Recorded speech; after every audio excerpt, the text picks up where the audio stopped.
भगवान श्री कृष्ण के मित्र हैं सत्यराजन जी महाराज। भगवान कृष्ण से मिलने आए और अपने अंक में लेकर एक स्वयंतक मणि लेकर आए। बताने लगे ये स्वयंतक मणि हमारे मित्र सूर्य ने हमें दी है, दिन में 8 भार सोना देती है।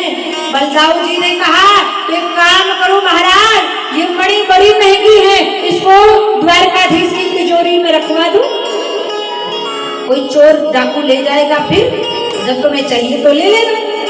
सत्यराजित ने कहा नहीं नहीं हम नहीं देंगे, हम तो ले जाएंगे। भगवान को मणि दिखाई चले गए।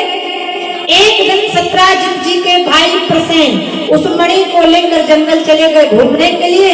एक सिंह ने उनका शिकार कर दिया। सत्यराजित को पता चला भाई मारा गया। मन में मन का पाप हो गया, लगता है कहीं ना कहीं द्वारकाधीश ने मेरी मणि चुरा ली और मेरे भाई को मार डाला।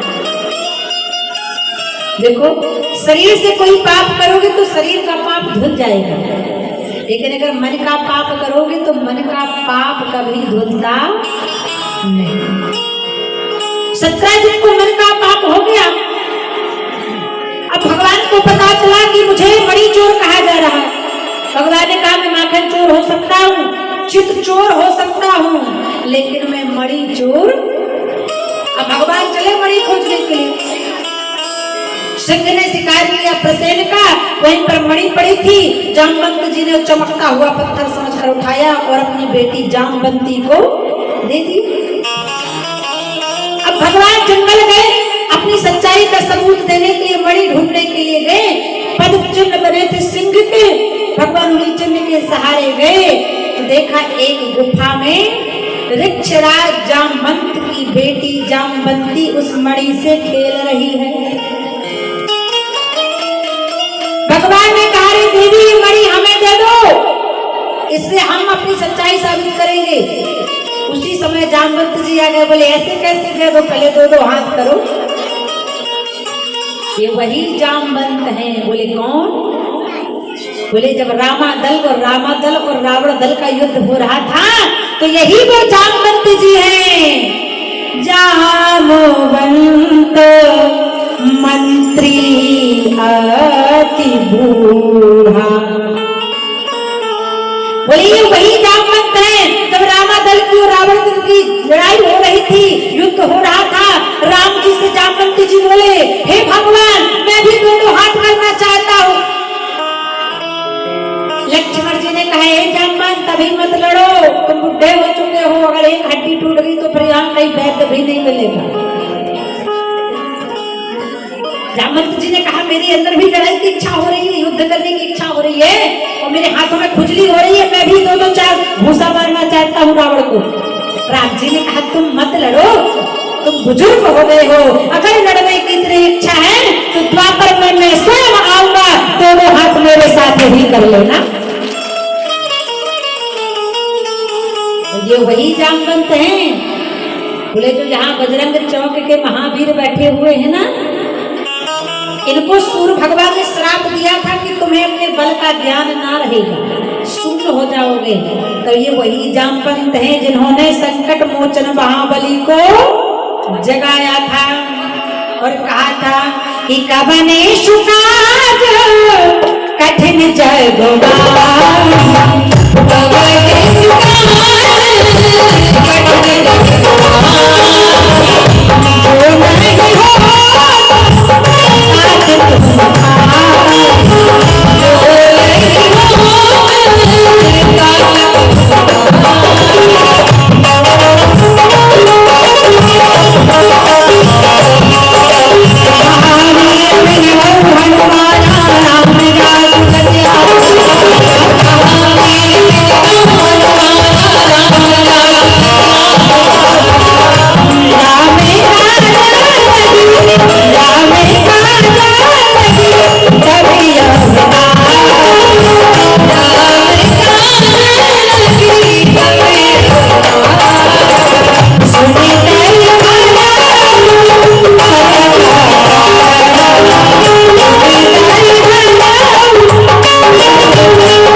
ये वही जामवंत है जिन्होंने हनुमान जी के बल का भान कराया। हे हनुमान, कवन सो काज कठिन जग माही, जो नहीं होत तात तुम पाही। संसार में ऐसा कौन सा काल है जो संकट मोचन हमारे हनुमान जी कर नहीं सकते।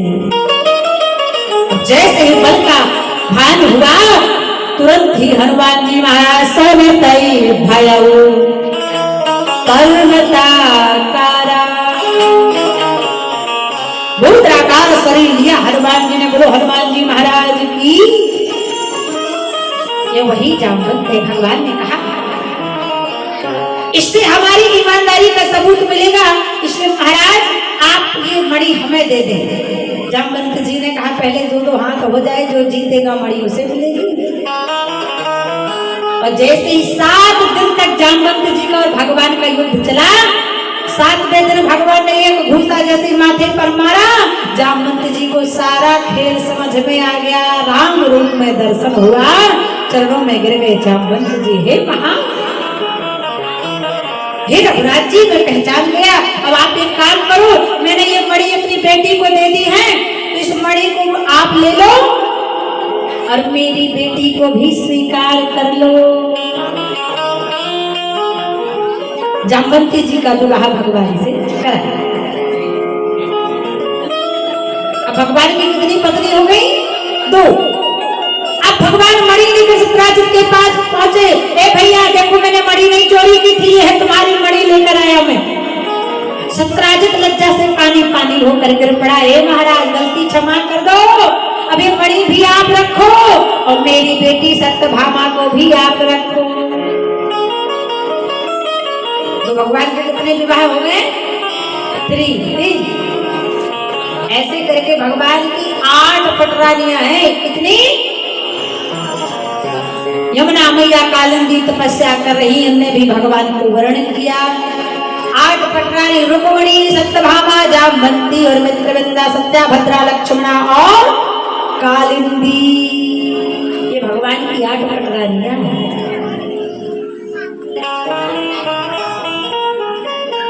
आगे की कथा में श्री सुखदेव जी महाराज कहते हैं, हे सुखदेव जी महाराज बोले, हे परीक्षित, भगवान की 8 पटरानियां हो गई। एक भौमासुर, नरकासुर नाम का राक्षस था, जिसने 16,000 रानियों को कैद कर रखा था। उसने संकल्प लिया था, जब 16,001 हो जाएंगी तो मैं सबके साथ विवाह करूंगा। अब देखो भगवान की पटरानियां कितनी हैं? 8। और कहते हैं कि माताएं बहनें हर चीज बर्दाश्त कर सकती हैं। पति गरीब है तो गरीबी बर्दाश्त कर लेगी, एक टाइम के भोजन में जी लेगी, एक साड़ी में जीवन निकाल देगी, लेकिन एक चीज बर्दाश्त नहीं कर सकती। वो क्या है? सौतन। सौतन कोई बर्दाश्त कर सकता है? बताओ जरा। अरे पीछे की मैया कह रही मैं सौतन कोई बर्दाश्त कर नहीं सकता। क्यों? क्योंकि एक मैदान में 2 तलवारें नहीं रह सकती, एक बिल में 2 सर्प नहीं रह सकते। इसी प्रकार एक घर में 2 पत्नियां भी रहने वाली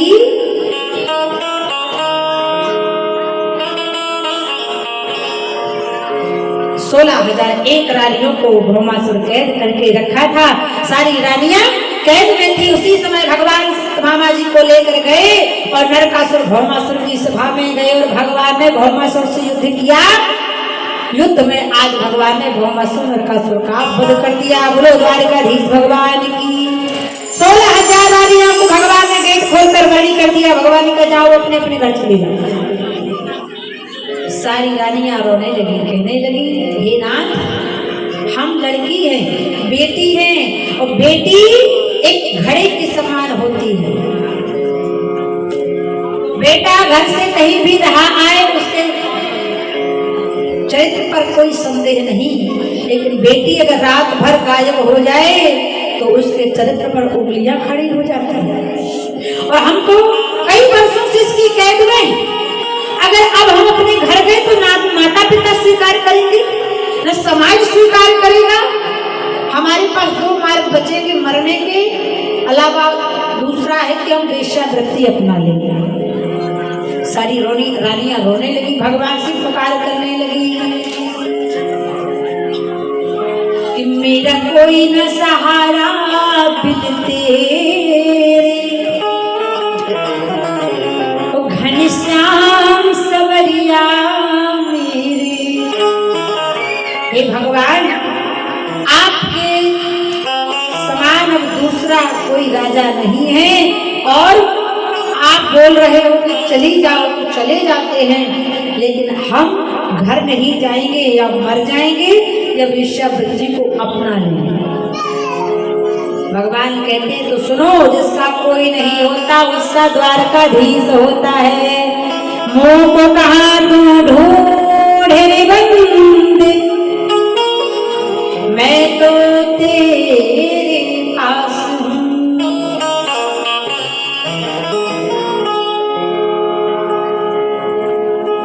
सारी रानियां भगवान के चरणों में गिर गई और भगवान से कहने लगी,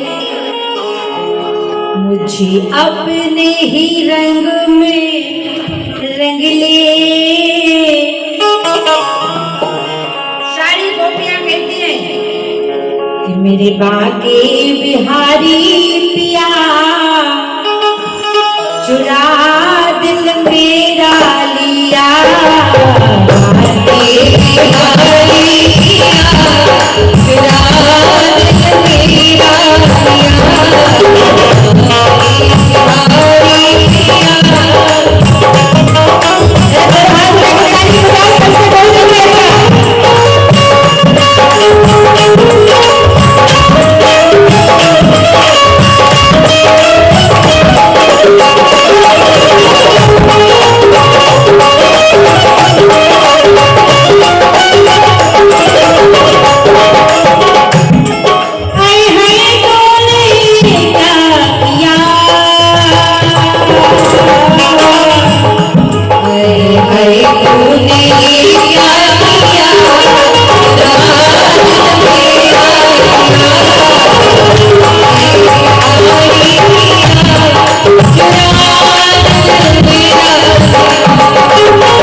सावरे सरकार की, ठाकुर जी भगवान की। सारी रानियों ने कहा जाऊं कहाँ तजी चरण तिहारे।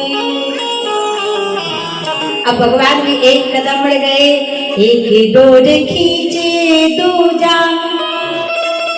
एक तरफ से भगवान और दूसरे तरफ से सारी रानियां खड़ी हैं और खींचा चलाए, कच्चे धागे में बंधा चलाए। आज जैसे भक्त और भगवान का संबंध है, सारी रानियां भगवान के चरणों में गिर गई, हे नारायण शरण लगा लो, शरण लगा लो। और आज भगवान ने सभी नारियों के साथ, रानियों के साथ वैदिक संस्कृति से विवाह कर लिया। बोलो द्वारकाधीश भगवान की। अब भगवान की कितनी पत्नियां हो गई? 16,108। अच्छा एक बात बताओ, भगवान की 16,000 पत्नियां हैं, फिर भी सब प्रेम से रह रही है, और यहाँ एक पत्नी आराम से नहीं रहने दे रही है। एक बार क्या हुआ, पति पत्नी में बड़ा झगड़ा होता था ना, तो एक पति पत्नी का झगड़ा हुआ, तो रोज रोज पति झगड़ा करता, तो पत्नी को क्रोध में बुलाया, आप जब देखो जब मेरे से लड़ाई करते रहते हो, बड़े जानवर हो। अब पति को जानवर कह दिया, पति ने डंडा उठाया, वो सामने खड़ा। ने एक बार और बोलियो, का बोलो, हम जानवर हैं, दिन रात मेहनत करते हैं तुम्हें पालने पोसने के लिए, नई नई साड़ी दिलाते हैं, मेकअप दिलाते हैं, तो हम जानवर हैं। अब पत्नियां जो होती हैं बड़ी समझदार होती हैं, इतनी सी बात बिगड़ जाए तो तुरंत बना लेती हैं। अब कहने लगी, अरे स्वामी पप्पू के पापा जी, मैंने आपको जानवर को बोला है, लेकिन वो वाला जानवर नहीं। पति ने कहा, तो कौन सा जानवर? बोले जानवर इसलिए बोला है क्योंकि मैं हूं आपकी जान, और आप हो मेरे बर तो हो गए जानवर। पति भी खुश हो गया। बोलो राधे राधे। कहने का तात्पर्य, आज भगवान की 16,108 पत्नियां कितने प्रेम से रह रही हैं। एक दिन नारद जी के मन में हुआ कि भगवान की 16,000 पत्नियां हैं, जरा मैं भी देख कर आऊं कैसे रहती हैं, झगड़ा होता है कि नहीं होता। क्योंकि दो चीजें दूसरों की देखने में अच्छी लगती हैं। कौन कौन सी? एक लड़ाई और शादी। ये दो चीजें दूसरों की जब होती बड़ा मजा आता है महाराज। लड़ाई हो देखो गदगद हो जाते हैं, और शादी हो तो। नारद जी महाराज आए भगवान की दिनचर्या देखने के लिए। दिनचर्या देखने के लिए आए। 16,108 रानी पटरानियों में भगवान के यहाँ 10-10 बेटे थे। अब लगा लो हिसाब कितना परिवार होगा भगवान का। एक रानी से 10 बेटे, और 16,108 रानी पटरानियों से कितने हो गए? जिसकी मैथ अच्छी होगी वही लगा पाएगा इसका। इतना भरा परिवार भगवान का।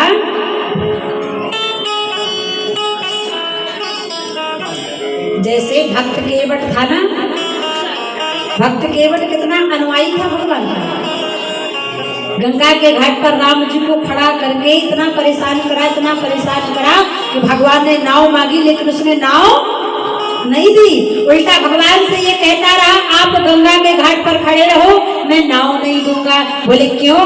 क्योंकि कही तुम्हार मरम में जाना, मांगी नाव ना केवट आना। जैसे आज नारद जी द्वारकाधीश के दरवाजे पर खड़े ना, वैसे भगवान राम भी गंगा के घाट पर खड़े थे, लेकिन भगवान को केवट नाव नहीं देते। भगवान ने कहा भैया गंगा से पार कर दो, गंगा से पार जाना है। केवट कहता है भगवान मैं नाव नहीं दूंगा। अच्छा मान लीजिए भगवान ने केवट से नाव मंगाई, तो केवट को करना चाहिए या ना। लेकिन केवट बड़ा उल्टा बोल रहा है। क्या कह रहा है भगवान से? हे प्रभु, मैं आपको नाव नहीं दूंगा। बोले क्यों? क्योंकि कहीं तुम्हारी मरम में जाना, मागी नाव न केवट आना। आज केवट भगवान से कहता है मैं आपका मरम जानता हूं, और पूरा संसार कहता है कि भगवान राम का मरम संसार में कोई जाना। बोले राम जी का मरम तो लोग कब नहीं जान पाए। बोले कब? बोले जब राम जी का अवतार हुआ। तो राम जी का अवतार कहाँ हुआ? झिरिया में। कहाँ हुआ? तो अवध। बोले जहां पर किसी का किसी प्रकार से वध ना किया गया हुआ है, अवध। बोले जब भगवान राम का अवतार अयोध्या में हुआ, एक माह तक सूर भगवान राम जी को टकटकी लगाकर देखते रहे।